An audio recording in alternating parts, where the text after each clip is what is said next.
Hello, it's Father Franks again. So I'm going to try something a little bit new, which is I'm going to sit down and talk to you without obsessive hours of preparation and generally being perfectionist and obsessive. You probably, and those of you who know me will know that I get very nervous about these sorts of things, in fact, and it's funny because I often find when I'm talking to somebody, then I find that you have the person in front of you, you know what they understand, you know what they don't understand, you know what they have to hear, and it's fairly easy to speak. And something that's going out and you're speaking to a camera and you sort of know who's listening, but it's a bit vague who's going to be listening to you. It's a bit more difficult. So from some of the other conferences have been multiple takes. All the other priests know, and they say, "Oh, Father Franks took 8 takes this time," and they all laugh at me.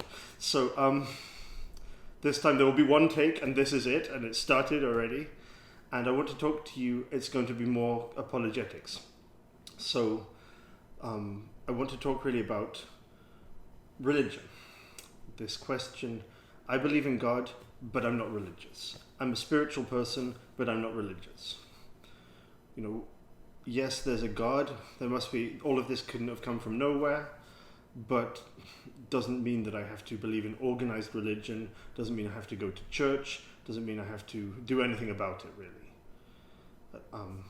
I've skipped a couple of stages in a very orderly approach of apologetics. In a very orderly approach, I would prove the existence of God. I would prove the spirituality of the human soul. And I suppose at the very basic level, I would prove that the human mind can know anything at all, what we call criteriology or epistemology in philosophy, to prove that our knowledge is even valid. Those things are important and they have their place, but I thought that they would be too philosophical to just jump into and speak off the top of my head, which is what I'm doing now. So I'm going to assume that you're talking to somebody who thinks that there's a God, but who doesn't think that that means they have any obligations to do anything about it. So they stay home on Sunday. They don't believe in organized religion. They don't have a disorganized religion either. They just don't do anything. And we find people like this. And I think sometimes having the right idea of God helps to clarify these things. So I remember, speaking to people and saying, well, there must be something higher. I believe in a higher power, but a rational, personal deity who knows things, who wills things, who thinks, who loves.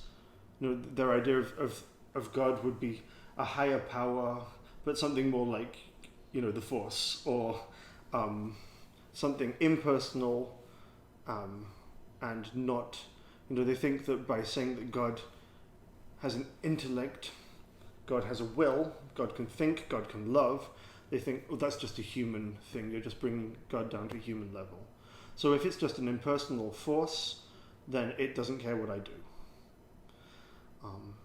And I think the key to realizing that God is not just an impersonal life force, but is a personal God who knows, who loves, who cares, is to see God is the cause of all things. God is the cause of all things.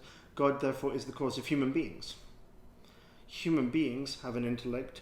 Human beings have a will. Now, if God is not intellectual, if God doesn't have a will, how could he create something that was higher than himself? So obviously, it's higher to be able to think and to be able to will than it is to be just kind of some impersonal, non-voluntary kind of force. So to say that God is the first cause of all that is means he must have intellect, he must have will, and in a much higher degree than we do. Because you can't give what you don't have. It's the bottom line. You cannot cause an effect. You cannot create an effect that is greater than your own powers. So I can't, I can't teach you Russian because I don't know Russian. If the fire isn't hot, it cannot give my marshmallows heat, and I can't make my s'mores. And that's the same in all things. You can't give what you don't have. You know, I can give you a certain knowledge of theology because I received it myself. But if I didn't receive it, then I'd just be talking. So that's it. You can't give what you don't have. God has given human beings intelligence. God has given human beings the ability to love. Therefore, if the effect has them, the cause has them in a much higher degree. God is not just some blind life force, not thinking, not loving, not caring. He's personal. You would say, if we didn't have the benefit of Christian revelation, he is a person. We know by Christian revelation that God is three persons in one God. But he's personal, which means already it's one thing to ignore a blind life force. It's another thing to ignore the personal being who made me, and we can see what flows from that. So just what are we even talking about when we talk about religion? Very broad notion of religion, because it's a word which is sometimes discredited. For example, in Protestant circles, very often they will contrast relationship with Jesus Christ, which is something internal, with religion, which is something heavy, external, artificial, and more or less that we don't need. Even they'll just say, that's religion, and this is a relationship with Christ. And you'll find that in Protestant circles, I don't have a religion, I have a relationship with Jesus Christ. That's not the way that Catholics are used to speaking. It's not the way that Catholics are used to thinking. Because for us, religion is a positive thing. Religion is a positive thing. What is a religion? There's two ways of speaking about religion. Religion is either the thing, the religion that I believe. I have a religion. He got religion. I believe in this set of truths about God, and these set of practical truths about who is God, what is my relationship with God, what is man's relationship with God, what should we do about it? How does God want to be worshipped? How do I have to act in order to live right by God? That's a religion taken objectively, in the sense of something outside of myself.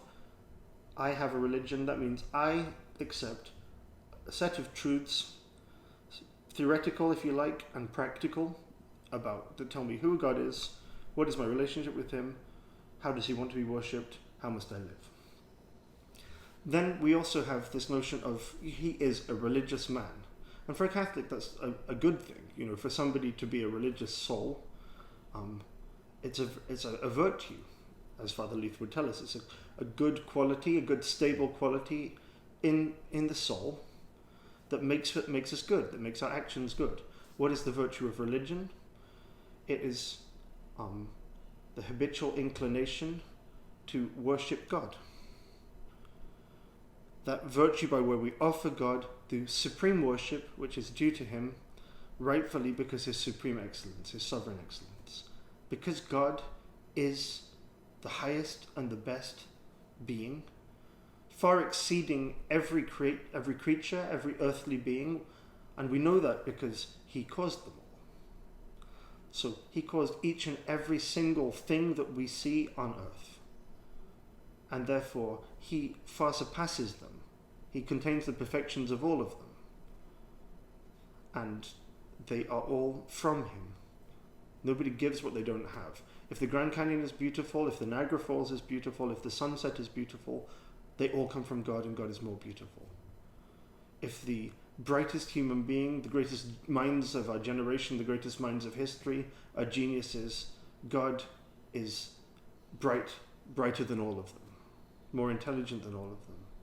The most saintly human beings that we ever see, who have given everything for God, have exhausted themselves to serve God and their fellow man. These great examples of heroic bravery, of courage, heroic virtue, holiness. And all of those are created by God. And if there are men who are holy, God is holy in a higher level. So that's at the end of the day. All creation, all perfections of creatures are just little reflections of who God is. Little mirrors that show us a corner of who God is in a glass darkly, in a much lower degree, because all of those perfections are in God in a higher way. And so, because God is so good, we rightfully recognize that we depend on him. In fact, God is the first cause. So he caused all things.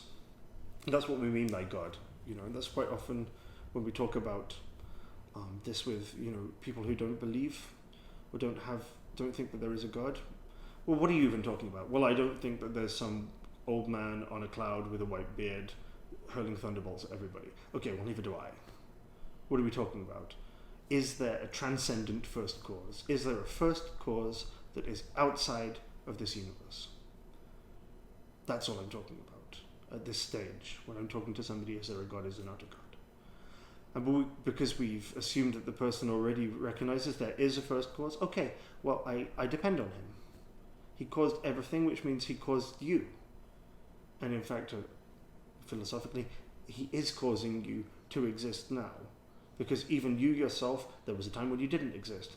And you could pop out of existence again if there wasn't something holding you in being. Something who doesn't receive its own being because it is being itself. Almighty God, who just is. So God is causing you, and God is sustaining you in being. Everything that you have ever received, you have from God. Everything that you ever have is from God. We are fundamentally and thoroughly little dependent creatures. And that's how it's meant to be. That's something quite painful to hear in the modern world when independence is touted from the rooftops, But fundamentally, as regards God, we are poor little dependent creatures. We received our being from another. We didn't give ourselves being. Know ye that the Lord, he is God. It is he who has made us, and not we ourselves. So, because we received everything from him, every good that I've ever had, the goods of body, the goods of mind, the goods of health, the goods of family, certainly for Catholics, if we recognize the supernatural order, the graces of my baptism, the graces of all the sacraments, all the forgiveness that I've ever been given, all of these good gifts God has given me. So because he is so good, and because he has given me so much, the response of a religious soul, the response of any naturally inclined soul would be to return thanks to God, to return worship to God, because he is so much greater than we are. It's in the natural order of things that we recognize that excellence. Just as in sporting events, if somebody's amazing, everybody recognizes them, everybody wants to interview them, everybody pays them all the money in the world, and we take a great interest in them, we honor them. Or in the fields of academic excellence, the Nobel Prize for these great minds.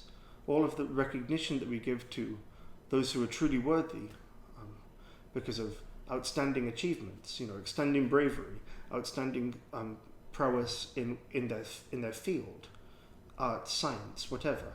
It's normal to respect those who are excellent. It's normal to give a certain honor to those who are excellent. What then of God, who is the source of all excellence? God is. All of these things are just shadows and creation and shadows of God. So if it's normal for us to honor excellence, then how much more should we not honor God in the highest degree? It's reasonable, it's normal, it's the way that we normally do things. This God who contains in himself all goodness, all perfections. He knows more than all the smartest human beings put together. He contains good in a higher degree than all of the saints put together. This goodness, this holiness, this intelligence of God, this wisdom of God, it's normal for us to look up to something above us and say, wow. And really, and then that's the first thing, just, excellence should be honored. And then benefits should be repaid. What have I received from God? Everything. Everything I have, everything that I am, is from God. Okay. I remember Father Barrier writes this, Father Barriel, writes this commentary on the rules of Ignatius St. Ignatius for the retreats. And he talks about people who never think of God. They eat the good God's food. They breathe his, they drink his wine. They smoke his cigarettes, he says. His French way. I'm not sure that you would write that way anymore. But they smoke his cigarettes and they never think to give thanks. As I said, every gift that I've received in the natural order, in the supernatural order, everything I've ever received is from God. It is normal and human and reasonable to repay thanks. What can I give to the Lord for all that he has given to me? What can I repay to the Lord for all that he has given to me? And it would be coldness and it would be unreasonable, if somebody was to give me 10 grand or something, somebody just for my birthday decides to write me a check, here's 10 grand, it would be unreasonable and cold and certainly unworthy of a noble human soul to just ignore that. Not even to acknowledge it, not to say thank you, not to hold a great esteem for that person forever. So what of the one who's given me life? What of the one who's given me the whole planet that I live on, every beautiful thing, everything that I can see on planet Earth, and all of the wonderful things that we have, all the things that you love, whatever you love. I don't know what you love, but the symphonies of Mozart or playing football or whatever it is, the things that you love, the things that we love the most, the beauty and the goodness in the things that we love the most is a gift from God. He didn't have to do all of those things. He chose to do all those things in order to give his goodness to souls, in order to give his goodness to us. So, what should be my response except gratitude and thanksgiving? Absolutely normal, and absolutely reasonable, and in fact unreasonable that you have received benefits from somebody and that you do not acknowledge them. And lastly, God is not just our, the highest excellence, the highest good. God is not only our generous benefactor who has given us everything. God is also the very reason that we exist, in fact. We were made for God. As St. Augustine said, our hearts are made for you, and we're restless until we rest in thee. You have made us for yourself, and our hearts are restless until we rest in thee. And that's the profound truth. We won't talk about it. We'll prove it right now, but human beings are made for God. Father Carlyle, you should ask Father Carlyle about this. He just wrote an essay about this for the seminary, about the source of human happiness. Well, all of the younger priests doing the study program wrote the same essay, where St. Thomas goes through all of the goods on this earth, and says, is man made for this? Is man made for physical health? Is that what's going to make him finally and lastingly and decisively happy? Well, no, because your health can fail, and beauty can fail. And either way, you can be healthy and beautiful and still be kind of not a great person. And you still have to sleep at night. So, is man made for riches? Is man made for power? Is man made for honors? Is that the thing that's going to make him finally happy?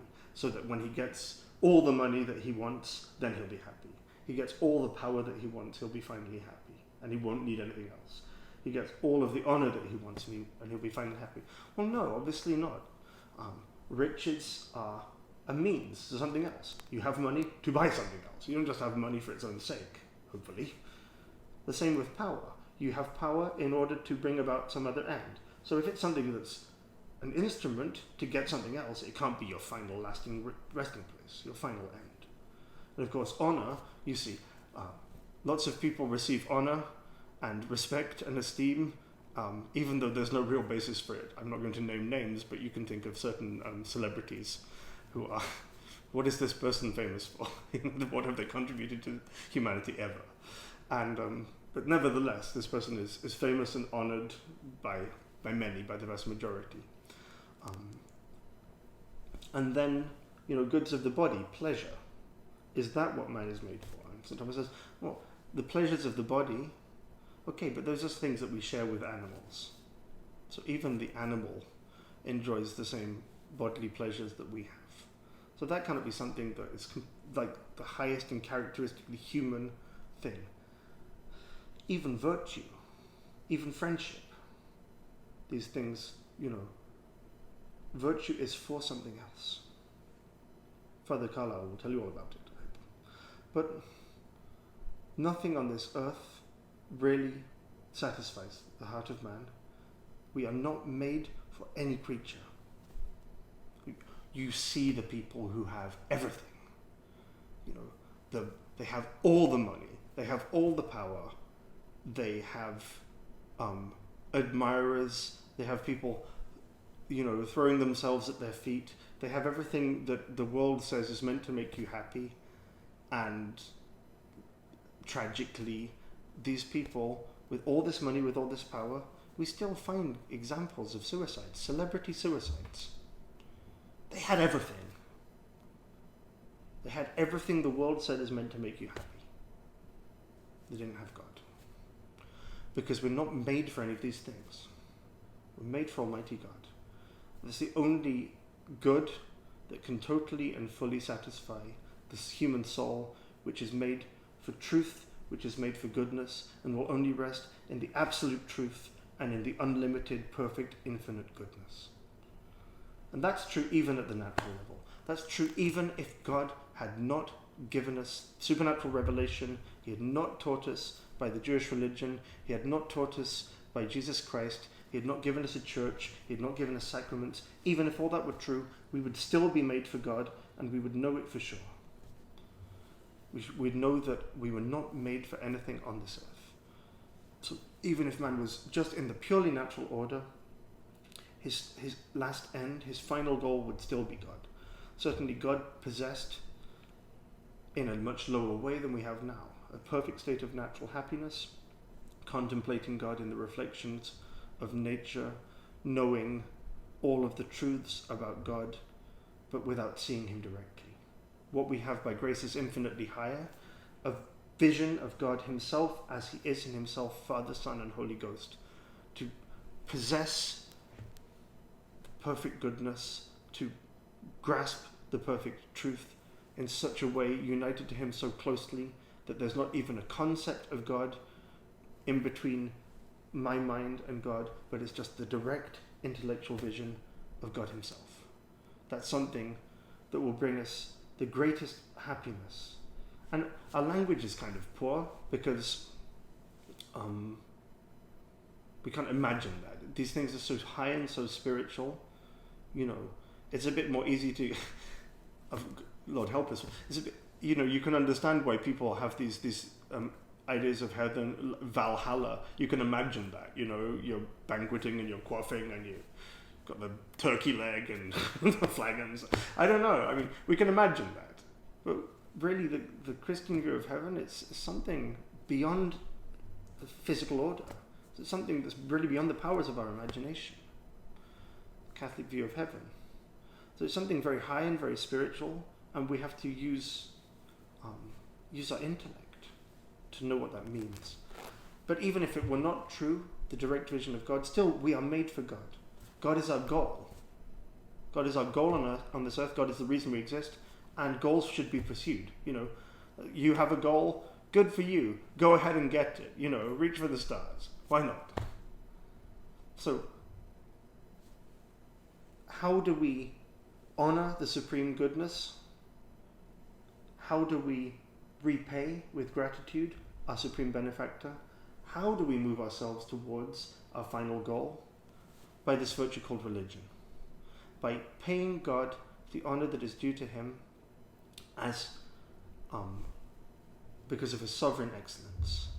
That's what Catholics mean by religion. So for us, it's not a dirty word. It's a good word. And what does the word actually mean? Where does it come from? There are a couple. Nobody really knows. This is the answer. There are a couple of different stabs at the what the etymology of the word could mean. Whether it means what's the root of the word itself,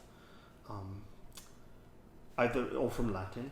So either they say it's from re ligare, to bind, like a ligament, to bind again, to rebind God and man who had been separated by sin, or they say re leggere,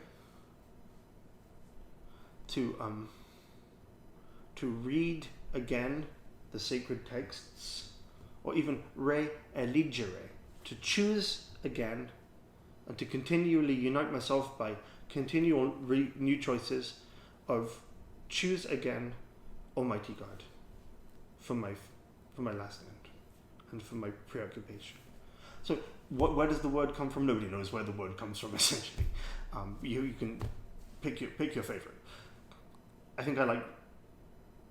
I'm too indecisive to choose which one I like. I think I like religare, but who knows what it really is. Anyway, but for us, no, that's our response to God. It's a normal, natural, and reasonable response of a creature to the one who has given him everything. At the end of the day, what is God? An ocean, unbounded ocean of perfect being. Unbounded ocean of perfect being, and what am I? Man whose life is just a breath. In the morning he's just as a shadow, and then, blink and you miss it and you see him no more.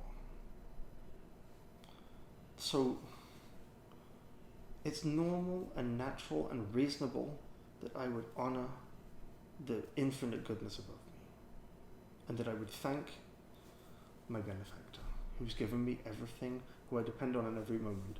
And that's what we call adoration. To recognize the true order.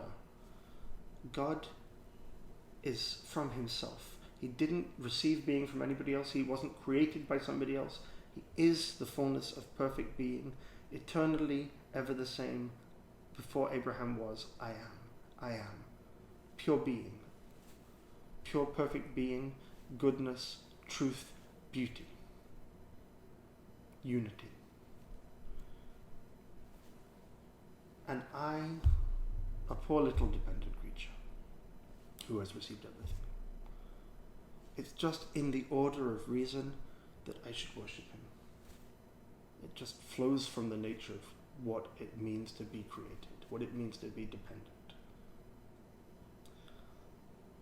And you could object, well, God doesn't need my praise, God doesn't need my worship. True, he doesn't. He doesn't need anything. He doesn't need me in any way. True but irrelevant, because even if let's say I borrow $10 from a millionaire. Say I borrow $10 from Mr. Trump, and he doesn't need my $10. Nevertheless, does that mean that I have no obligation to pay him back? No, I received from him something that was not my own by right, and I must pay it back. It doesn't matter that he doesn't need it. The same with God. He doesn't need my worship. He doesn't need my praise. Fine. But still, it's a matter of justice. He has given me everything. What return shall I make to the Lord for all that he has given to me? Am I going to go through my whole life without even thinking of him? Am I going to go through my whole life without even saying thank you? Am I going to go through my whole life without even trying to make some return to the one who's given me everything? Unreasonable, impossible. So there's an objective debt, whether or not he needs me to pay it. It's something that's in the very order of justice, in the very order of reason. To render each one to his due. To render to each one his due, that's justice. And what do I have to give to God? As much as I can at the end of the day. He's given me everything. How can I possibly repay back everything? Well, I can't. But at least I can raise my mind to him and worship him for his goodness. At least I can thank him for all that he's given to me. At least I can make some effort to apologize for the times that I have acted badly against what I knew to be reasonable, against his law, against his will. Because obviously we know that if there's a good God, he loves justice.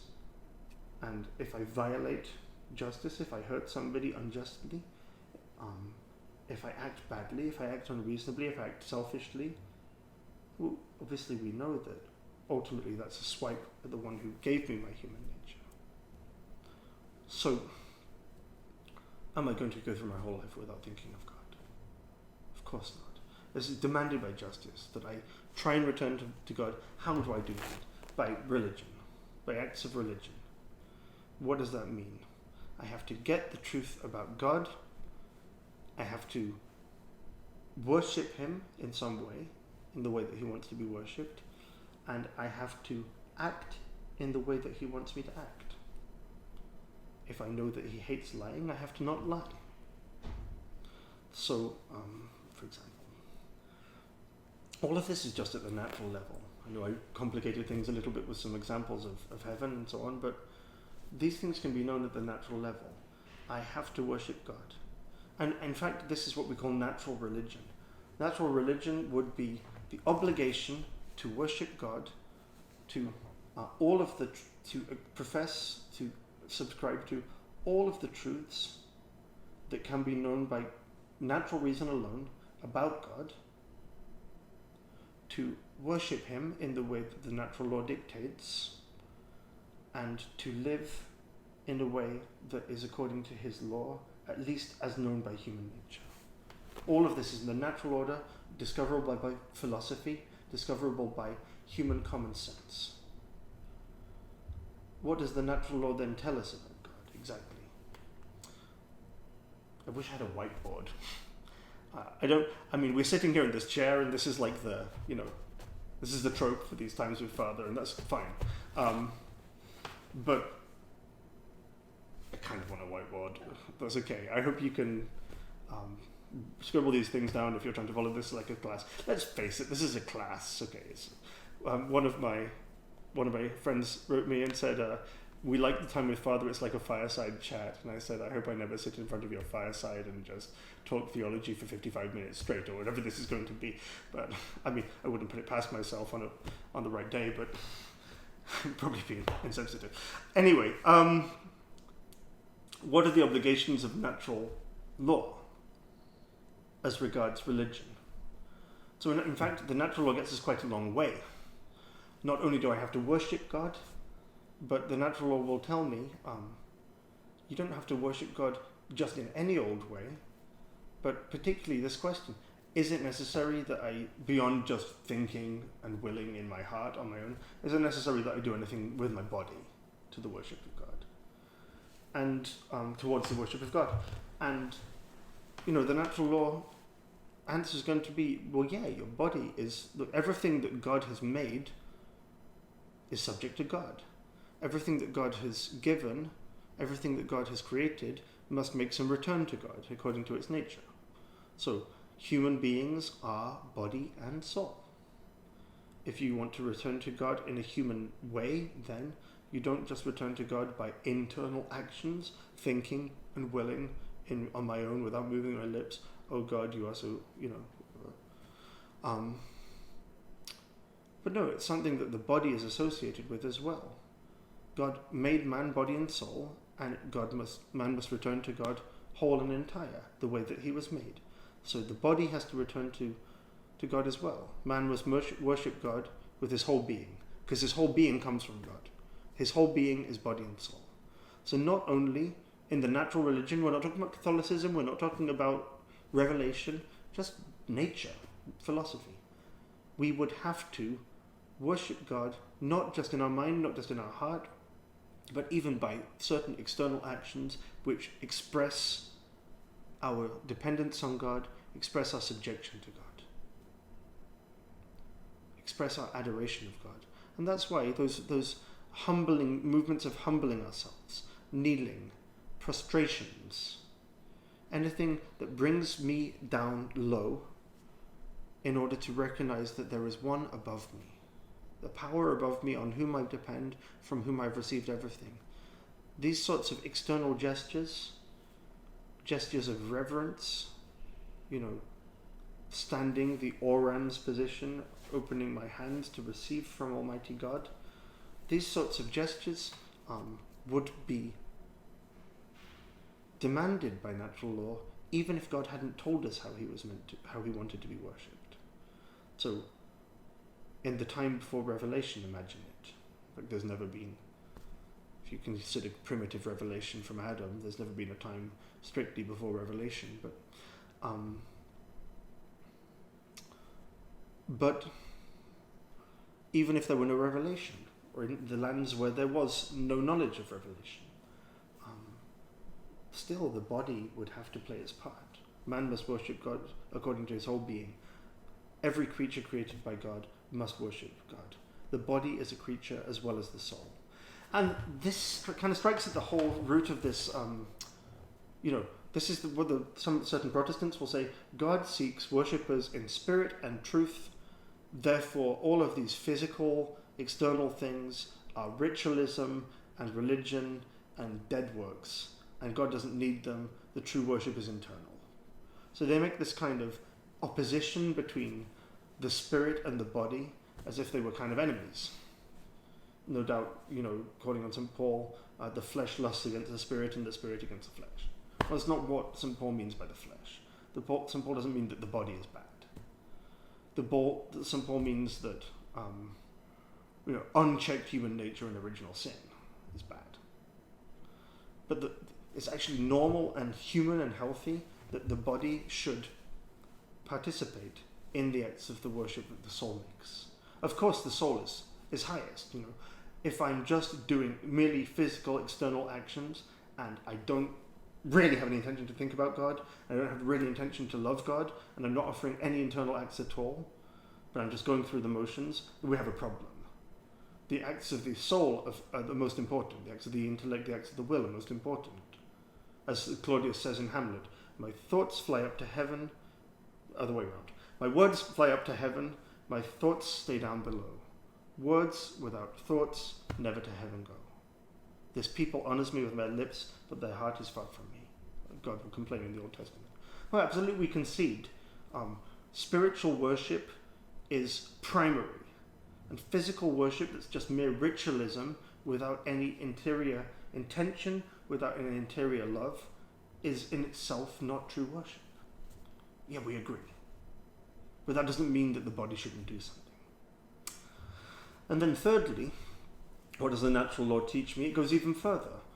So I have to worship God not just with the body, but even with others, united with others, what we call social religion. So private religion would be acts that I do on my own initiative, my own private initiative, to worship God because I want to. Maybe I go into my room and I fall down on the ground, or I kneel down and I pray to God on my own initiative and my own words. Public worship would be acts that use forms of words, forms of gestures that are given to me by a superior, an authority, so that a group of people can worship God in a corporate action, in a coordinated, organized action. This is organized religion. The organized religion. I believe in God, but I don't like organized religion. Well, the natural law calls for organized religion. Okay, so the reason is because man has to worship God according to man's whole nature. And man's whole nature is not just an individual nature. Like, we weren't made to just be individualists out on our own doing our own thing. We are made to be social. We are made to live in association with other human beings in a shared common life under an authority. We're social by nature. Man is social by nature. And this is a belief, a teaching as old as, at least as Aristotle. Aristotle diagnosed and understood this clearly. And it's not that hard to understand, in fact. Look at the way that some of the animals are born. They are born, little turtles hatch out, their parents are long gone, and the turtle hatches out and it knows what to do, and it knows which way to swim, and which way to crawl, and it can defend itself, and it knows what to eat, and it's rather independent, in fact. And many of the animals, when they're first born, they're pretty much good to go. They can fend for themselves, they know what they're doing, they know by instinct what they should eat, what they should not eat, they have their protective weapons, they have their talons, they have their fangs, whatever they have. Compare Exhibit B, human baby. So, the human baby is something rather dependent. I need not tell you. So, a day-old baby cannot fend for itself. If it is to come to, if it's even to survive, it needs people around it. It needs people around it to feed it, it needs people to clothe it, it needs people to warm it, it needs people to protect it. It needs people to show it, you can't eat this is poisonous, you must eat that, you may eat this, don't put your hands in the fire. Just at the level of basic survival. And then beyond the level of survival, as far as a human being actually coming to his full potential, learning a language so that he can speak, learning a trade so that he can work in the world, learning skills, learning to write, learning to read, learning some basic truths of religion so that he can love God, which is what he's made for. All of these things you cannot do if you're just in a cave on your own. The feral children that they found raised by wolves, they didn't learn these things. They didn't learn language. They didn't learn these skills. They never wore clothes. They survived, but even when they were found and they were in their late teens, early 20s, they were not able to be integrated in any successful way into human society. So even at that basic level, survival, we depend on others fundamentally. And then for our intellectual, for our moral perfection, we need others. We need at least a family among us. And for our full perfection, more than just a family, in fact, because maybe I have the great potential to become many things in life, an astrophysicist. Well, my dad can teach me home improvement, my dad can teach me plumbing, my dad can perhaps teach me the piano. I don't know what my dad can teach me, but my dad can't teach me everything. It's possible that I have potentials that my dad can't teach me, that my mum can't teach me, that my family can't reach on its own. No one family can be a completely self-contained unit. It's not the ideal. The little house on the prairie is not a perfect society in the Catholic sense. It's not a society that has everything that is needed to itself. In that situation, necessarily some of the members of the society will not develop their full potential. They may have capabilities for things, emotional capabilities. Well, already, if the only authorities that you've ever related to in your whole life are parents, then it's going to make it difficult to relate to any other authority. So already by human nature, we're taught that we're meant to live with others. We're fundamentally social animals. We don't, even looking at the human body, we don't have the means for our own protection in our bodies. We don't have scales, we don't have fangs, we don't have fur to keep us warm, we don't run that fast. What do we have in order to protect us from the elements, to protect us from predators? Our reason. And how do we do that? In association with others. We work together and act reasonably in order to procure our survival, to procure our good. Even the fact of having rational language. Human beings are alone in the use of rational language. There's lots more to say about that. That would be covered under the spirituality and immortality of the human soul section. But the noises that animals make may express their passions, their emotions. They may signal certain things that they can know by instinct, by their senses, but they don't communicate conceptual arguments. They don't know essences of things, and they don't communicate, a straightforward, logical, argumentative process. That's something distinctly and characteristically human. But there's no point being able to speak if you're not speaking to somebody. So the whole point, having the faculty of speech to tell your mind to another. We're social by nature. And because we're social by nature, and our whole nature comes from God, then our nature, which is not only individual but also social, has to go back to God by acts of religion. Not just by religion that is private and personal and on my own in my room, but by acts of religion that express my social nature. Acts of religion that I make in association with others. In other words, the same corporate action coordinated and directed by an authority. Because at the end of the day, if God made me for society, then God provides the authority which is needed to have a society. You cannot have any society unless there's somebody directing it. A society is an ordered, coordinated body of people working together for the same end. Stable aggregation of people working together for a common good under the direction of an authority. And a society with no authority would just be people going their own way, and there wouldn't be any particular direction to it. There wouldn't be any particular unity, and at the end of the day, they wouldn't really be seeking a common goal. So it's pretty clear by nature, in the family, the authority is the father and the mother over the children. The father and the mother are responsible for directing the whole family to the good of the family.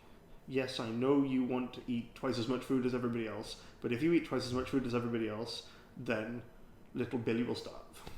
So you may not eat as much food as you want, you have had enough to live, and little Billy can eat also. Sorts of things. There needs to be an authority to make sure that the common good is really brought about. And since God has made man social by nature, the whole of human nature must go back to God. Man must worship God according to his whole nature. Man's nature is both individual and social. So God has to be worshipped by man socially as well, by common religion, by public religion. Another way to put it is this. Man is made for society. By the way, of course, common sense confirms this, and common experience.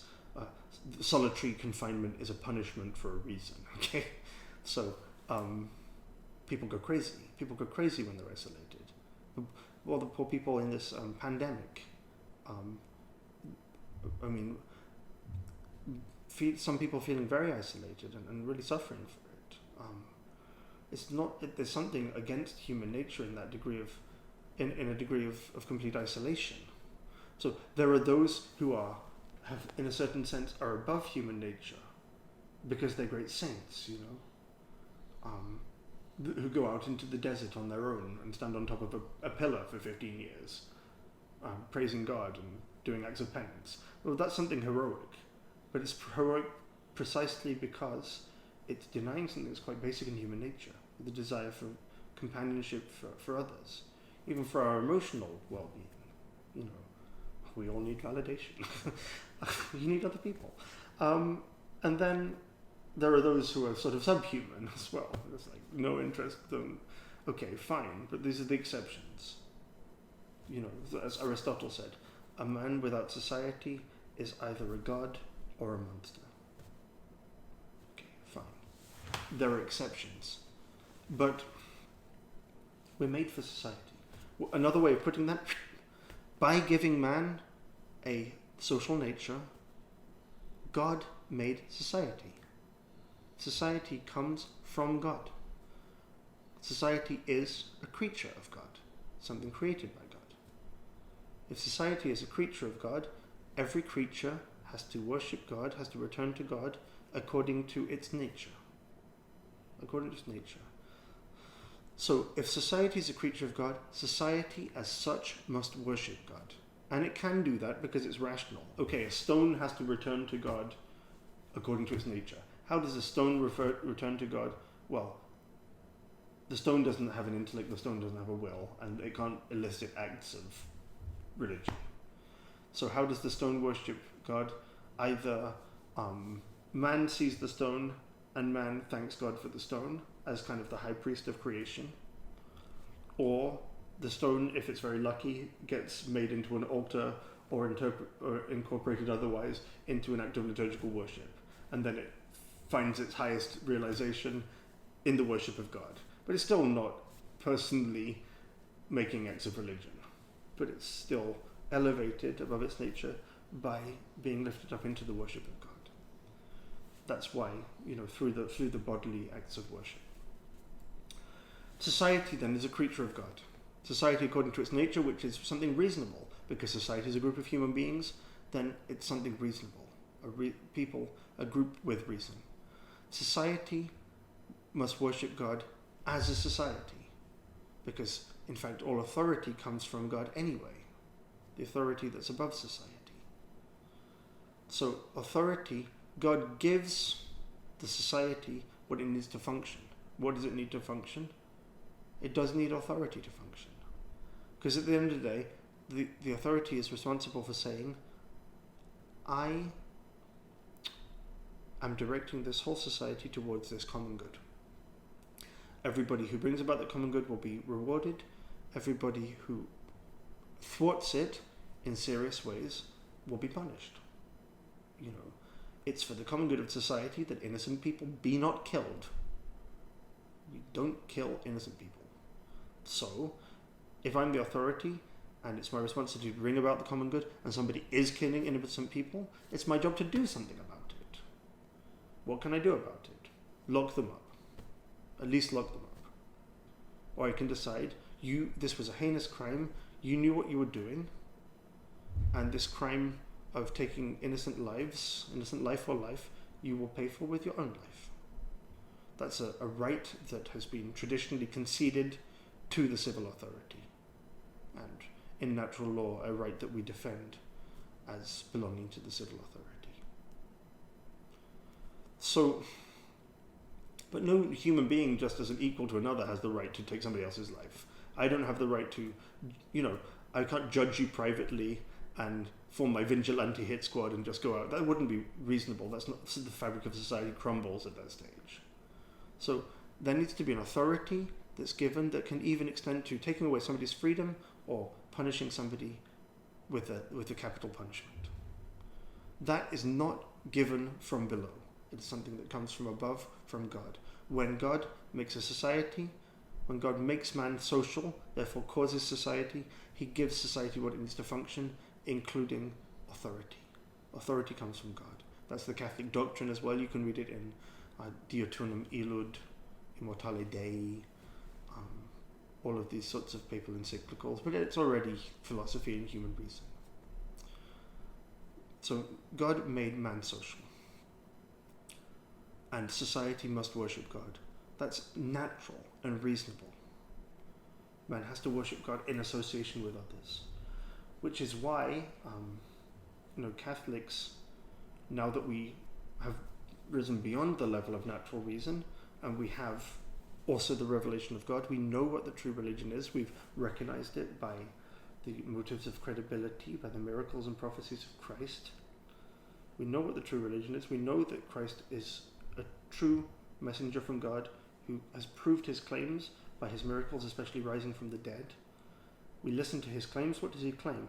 To be a prophet, to be the Messiah, to be the very Son of God himself. And then to found a church that will last till the end of the world. So, since we now know, that's why Catholics defend the social reign of Christ. It's something already very fundamental in the natural law. Not just individuals should worship God, whole societies must worship God. So if a society has the means to know what the true religion is, which it does by the motives of credibility, the society must worship the true God in the true religion. Christ is God, ruler, Lord, not only king, not only of individuals, but of whole civil societies, because he made civil society, because he is God. We're getting a bit ahead of ourselves as far as apologetics and strict order, but making the applications, there's mostly Catholics watching this anyway, so it's to fall into that liberalism that says society doesn't have to worship God as a society is to fall below the level of the natural law. It's a great betrayal of reason, and a denial of the practical denial of the divinity of Christ. To say that he's not the king of civil societies. Anyway, that's a lot. It's a lot. So what can we know by the natural law? If there is a God, if I recognize that there's a God, then it's only reasonable that I should worship him. And that worship need not be just on my own initiative, but it must be even done physically and even done in association with others. In other words, there is going to be one social group led in acts of worship. What does that mean already? Liturgy is something natural to man. Organized liturgical worship is something natural to man. Some kind of priesthood is something natural to man. Because what is the highest act of worship? The act of sacrifice. What is sacrifice? I take something precious to me, I destroy it for human use, and I offer it to God in a sign that all life belongs to God. And that's why what does it really represent? My complete dependence on God. If it were licit, I would offer my own life to God. It's not licit because we can't commit suicide by natural law. So I offer the highest thing that I have, which before the coming of Christ, sacrifices of animals. The highest thing to a human life, the best thing, the most valuable thing, an animal life. But these precious things that represent my complete dependence on God. And as an external bodily act made in association with others, I show and we show our complete dependence, our complete subjection on God. We glorify him for his great goodness and perfect excellence. We thank him for all his good gifts. We ask for what we need, and we do what we can to repair for our sins, to offer something that would please him in proportion as our sins have displeased him. All of that we do by an act of sacrifice. It's the highest act of the virtue of religion, most accommodated to human nature, because human nature is something physical and spiritual. And this act of sacrifice is to offer something physical, to destroy it from human use, to consecrate it entirely to God, to show our spiritual subjection to Almighty God. So even if there had been no revelation, there should be liturgy, there should be priesthood. There would need to be social religion, society worshipping God according to a religion which expresses the truth about God, that there's only one God, that there are not several gods, that all of the truths that we know by philosophy, that worships God as according to the right reason, and that has men behave in moral ways according to the natural law. That would be natural religion, and even if God had never revealed anything, we'd all be held to do that. So in fact, we have the obligation to have our eyes open. Is there a religion that has the appearance of being revealed by God? Is there a religion that claims that it's made by God and backs up that claims with reliable miracles and prophecies? And that we can be sure is not excluded because it doesn't contradict natural law, it doesn't contradict natural wisdom, it doesn't contradict itself, it has a sort of sublimity such as you'd expect to come from God, it hasn't excluded itself by violating any of those kind of principles, and it makes a reliable claim, a serious claim to be revealed from God. If we were just poor little pagans in the natural order with no revelation, and such a religion presented itself to our eyes, to our notice, we would have the obligation to look into it. And even now, for those who are not Catholics, they have the obligation to look into any religion, into a religion that presents itself seriously and with the ring of truth as revealed by God. Of course, a Catholic doesn't have the obligation to look into a different religion because he already knows by faith that this is the truth.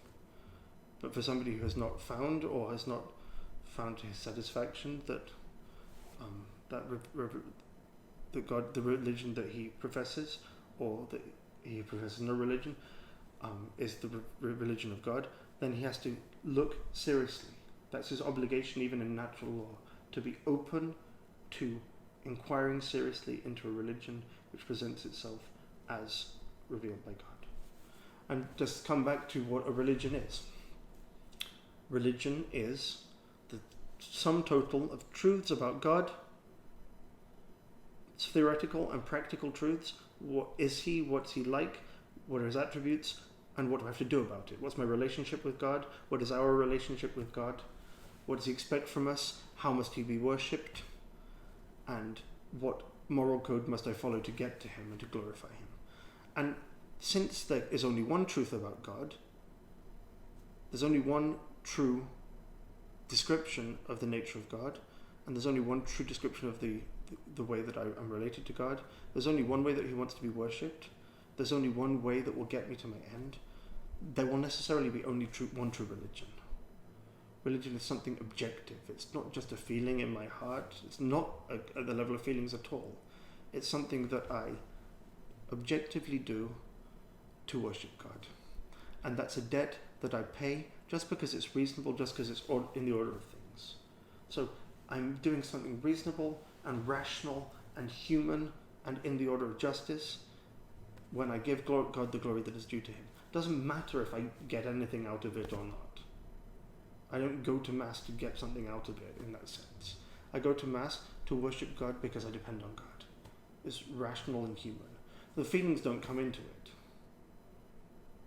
It's quite liberating for us, you know.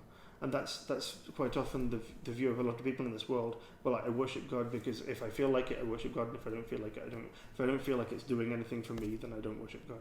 That's not the reason we worship God. We worship God because in justice he has given us everything, and he is all good and deserving of all of our reverence and worship and adoration, and we're paying an objective debt, which is something reasonable and human and fundamentally good.